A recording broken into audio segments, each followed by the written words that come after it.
krásný den a jdu vám představit Lenku. Lenko, Len, teď jsme zrovna se dívali do mojí historie fakturačního systému, že Lenka se mnou poprvé seznámila právě přes adventní kalendář. Máme 3leté výročí za pár dní, už jsme vlastně 3 roky se známe. A prošla si, Lenko, vlastně některýma programama. Ty si to asi budeš pamatovat víc než já.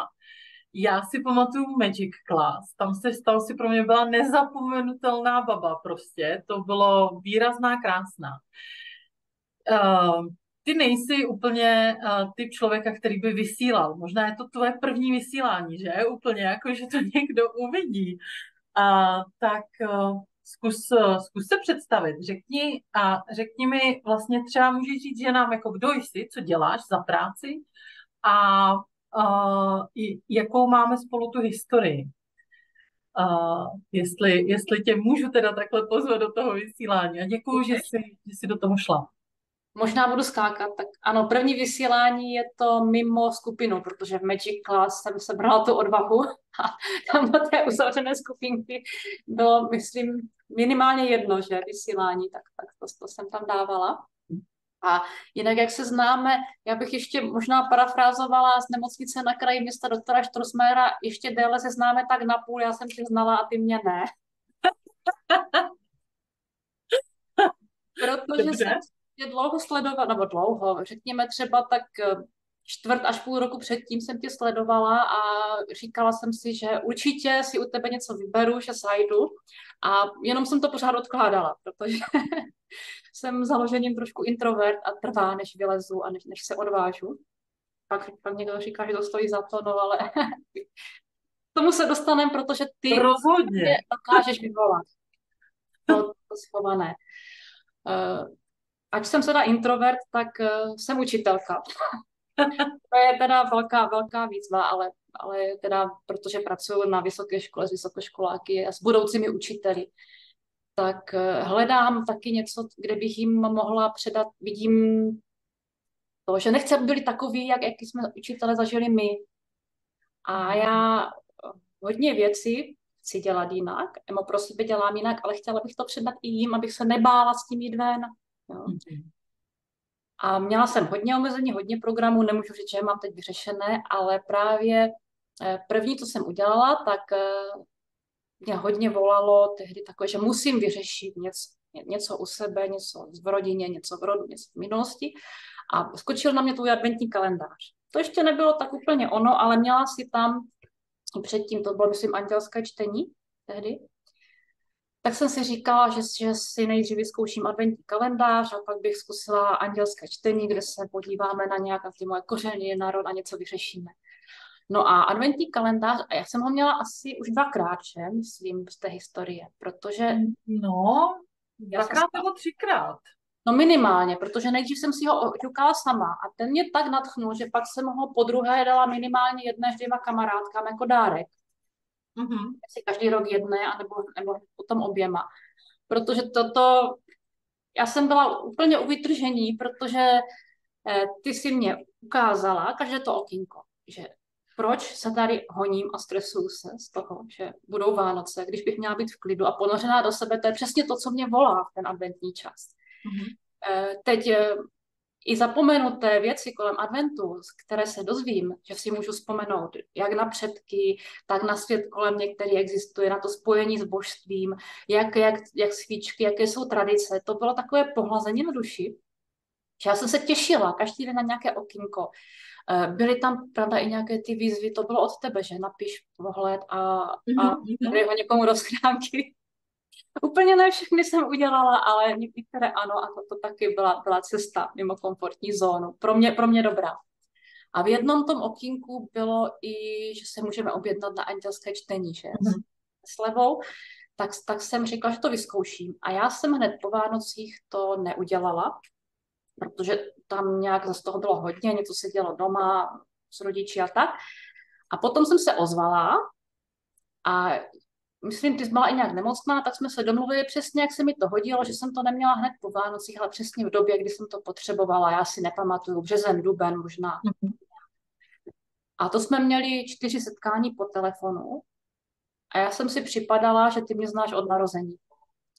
Ty jsi úžasná čarodějka, protože já jsem ti jenom řekla něco málo a ty si hned věděla, kam se máš podívat, co mám udělat. A mně se tehdy tak ulevilo.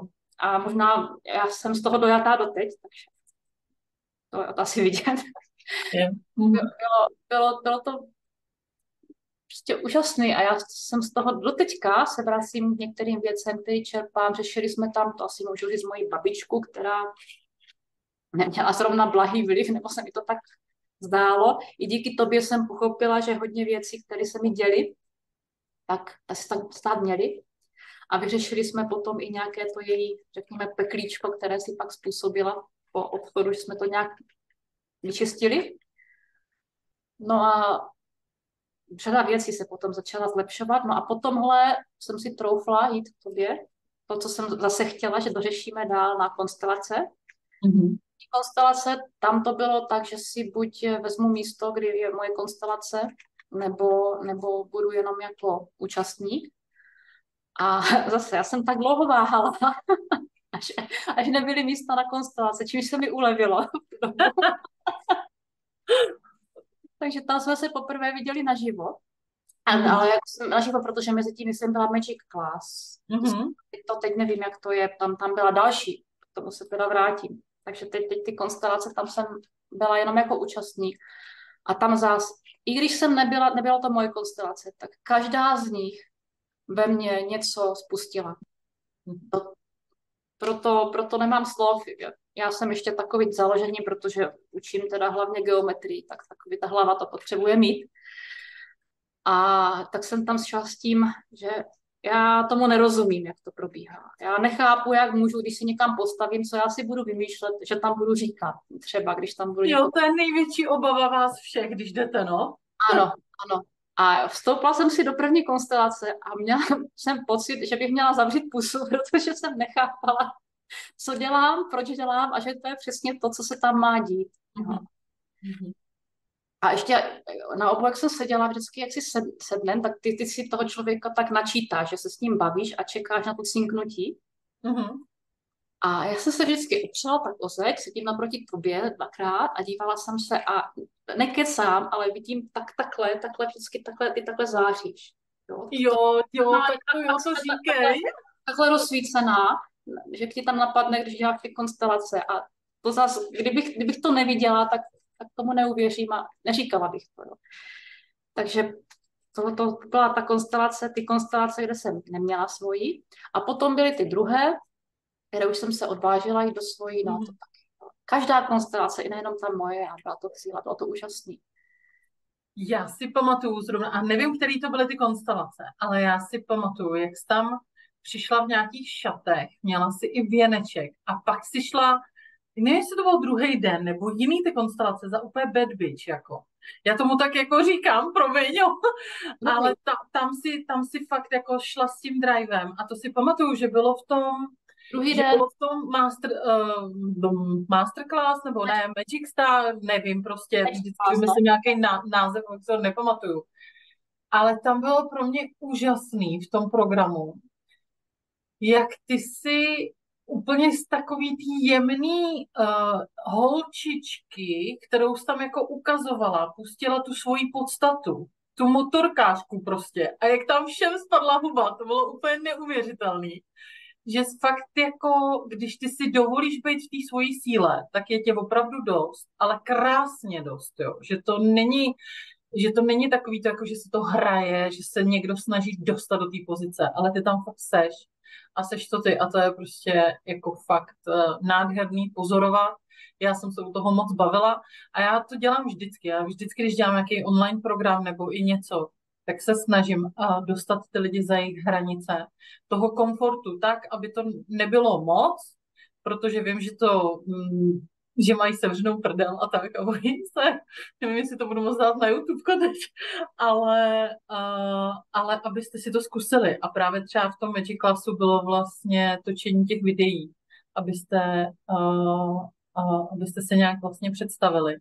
A to bylo úžasné, jak ty ženy najednou jste jako zjišťovaly, že to je vlastně úplně v pohodě, ne? Že to není taková hrůza prostě. Ale i na to jsme spolupracovali už od toho andělského čtení, nebo jak se to tehdy jmenovalo. Prostě ta hodná holčička, ta byla požadovaná. Ale No jasně, no.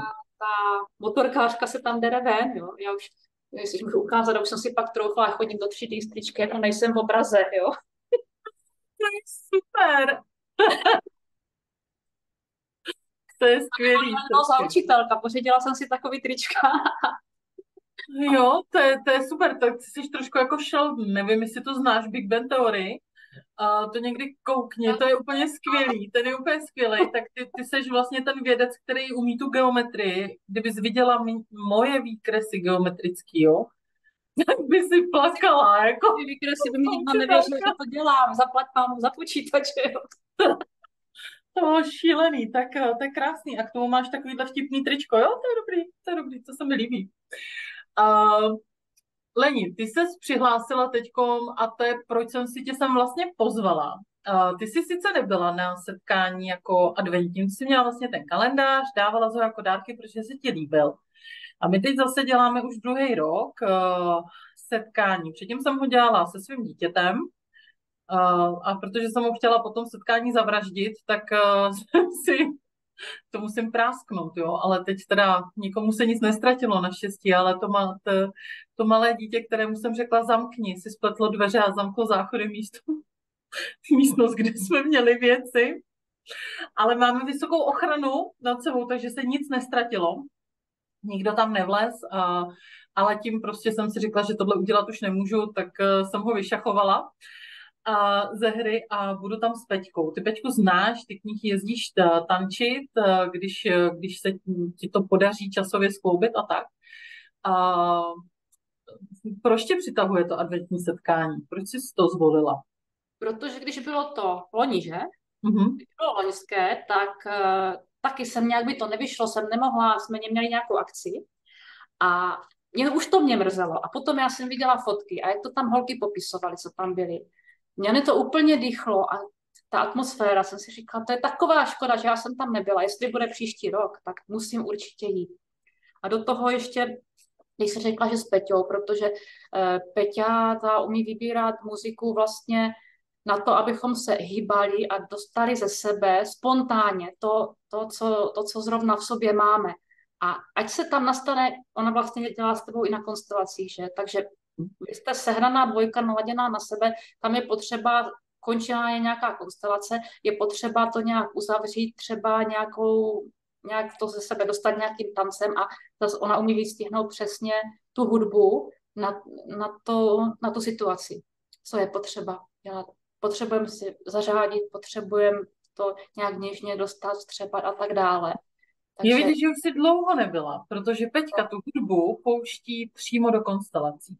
Aha. A já si u ní tu hudbu, prostě běží konstelace a já cítím, že se to tam musí jako dát, protože hudba je jako voda.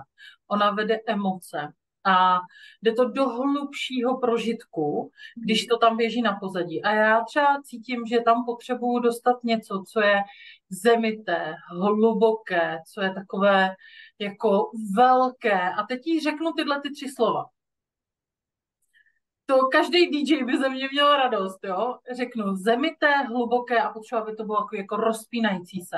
Ona jde, chvilku tak jako naladí a pustí to. A to je přesně to, co mě jako běží hlavou. A ona to pustí. Já to miluju, my jsme fakt Dream Team. Jako opravdu, jako moje konstelace jsou hustý, ale s její hudbou jsou hustý. No to musím znovu. Zase co řešit. To určitě. No, já jsem ti do toho skočila, pardon, no, takže... To bylo, že opravdu už se těším na to, že to zažiju naživo, to, co jsem prožívala sama pro sebe při otvírání okýnek. Ještě v kombinaci s tím, že tam bude hudba, budeme tam v kruhu ženy vyjadřovat víc to, co cítíme, jak to máte. A vy dvě, které to tam zaštítíte, tak já už mám úplně husí kůži a už se moc těším na to setkání. Zase se dozvím něco nového o adventu, o sobě, o tom, jak můžou spolu všichni v tom prostoru, jak se sami sebe načítají, to je taky úžasný, jak se tam sejde skupinka a teď vlastně se tam tahají témata, když jeden něco vytáhne, byť je to třeba s humorem, tak ten druhý najednou v tom taky něco najde pro sebe. No? Že i když je to prezentovaný, je to takový, že si myslíme, že to bude sranda, zábava, tak přesto to má nějakou tu hloubku, které já si hodně vezmu a hodně to se mnou udělá. No?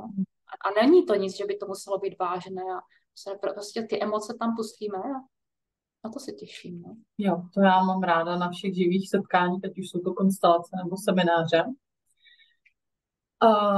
Nevím, jestli se dozvíš něco nového o adventu, protože jsi nakupovačka mých adventních kalendářů, ale je pravda, že když to nejsou, nebo konstelace jsou to taky, ale když víc mluvím, v konstelacích víc mluví ty účastníci ve smyslu jako v rolích a tak, než já, ale když vlastně jsem v tom semináři, tak já si ty věci natahuju, já si je stahuju, načítám si je a občas mi tam skočí něco, co jsem třeba vůbec netušila, jako co Eva nevymyslí hlavou a přijde to. To, na co já se těším, je právě ta kombinace já a Peťka. Vy nejste v kruhu, vy jste takový čtverec, vy jste tam zatím 4 přihlášený. Aby to vůbec vzniklo, tak musí být 6 lidí, který tam bude ještě další. Aby nás tam bylo 10, aby opravdu jsme to, co chceme dělat, aby jsme mohli udělat.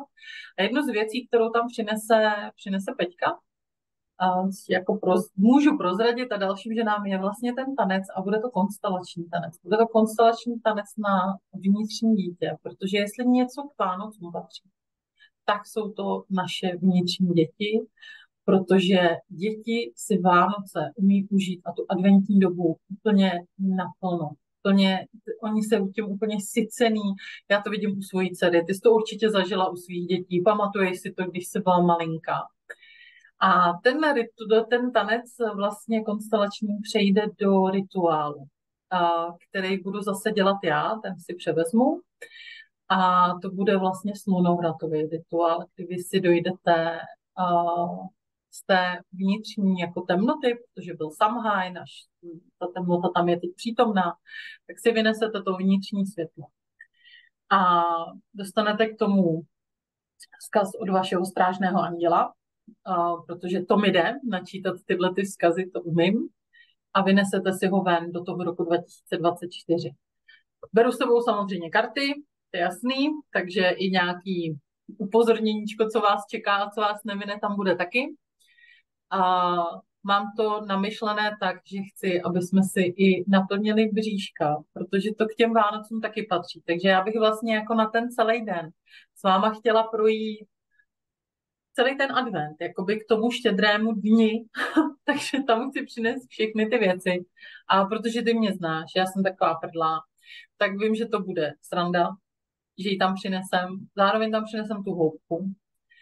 A snad i to kouzlo, který prostě ty Vánoce mají. Takže já jsem moc ráda, že si objednala své místečko. Budeme si vzájemně držet palce, aby se to naplnilo. A my jsme mohli tvořit, protože mě to baví. Já to dělám moc ráda, mě to s váma baví a i každý setkání jako s váma, s ženama, z toho online prostoru do toho offline prostoru je prostě neuvěřitelně jako obohacující, vřelý, takže já se na to těším. Ale nechci říkat, jako co tam všechno bude, jo, protože já chci, abyste to měli jako překvapeníčko trošku. A možná přijde i Ježíšek, no, ten přišel i minule teda. Byly hodní holky, tak přišel Ježíšek i minule, no. Sice měl rohy, ale to nevadí. A prosím tě, Leni, co říkáš na paní Santovou? Paní Santová je úžasná. Baví tě, jo? Baví mě. Vždycky čekám, co paní Santová zase přinese. No, já totiž hodně narážím v tom prostoru online na to, že lidi nemají rádi Santu a Ameriku, jako americký Vánoce, jo, takový ty punčošky a tak. A jdou proti tomu, takže dostávám jako docela i dost zpráv, jakože ať si to strčím a tak dále, jo, že to je prostě trapný, ubohý a takový. Ale ty mě znáš z toho adventáku.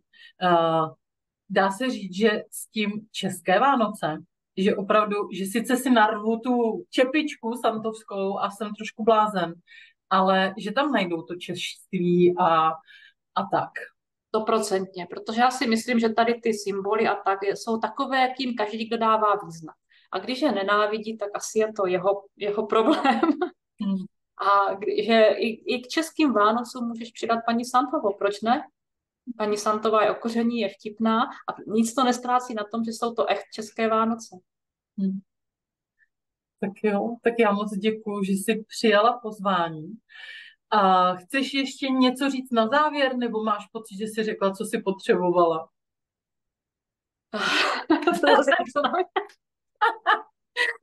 Já prostě můžu zopakovat jenom to, že jsi úžasná, máš úžasné produkty a já se na ně vždycky jenom těším. Co zase dalšího, protože tvoje energie, já si připadám jak upír. Máš tolik energie, já se k ní můžu na tu chvíli nacucnout a zase si z toho něco vzít. Že ty chvíle s tebou jsou vždycky nezapomenutelné, já se na každé další moc těším a doufám, moc si přeju to adventní setkání, aby teď bylo, abychom se zase pobavili a obohatili navzájem několik krásných žen. Tak dobře, protože paní Santová umí plnit přání. Moment, musíme to vymakat, jo? To jako nejde paní Santovou odfláknout. No, vidíš, jak to mám jako vyladěný všechno. Tak, a já mám tady svoje kouzelný těžítko, sněžítko teda, ono je to i těžítko, takže jdeme si to přát, jo? Tak jo. A je to jasně nakvantovaný. Moc se těším. Mějte krásně a budeme se těšit. A ty mi ještě neodcházej, jo? Já tady zkusím vypnout to nahrávání.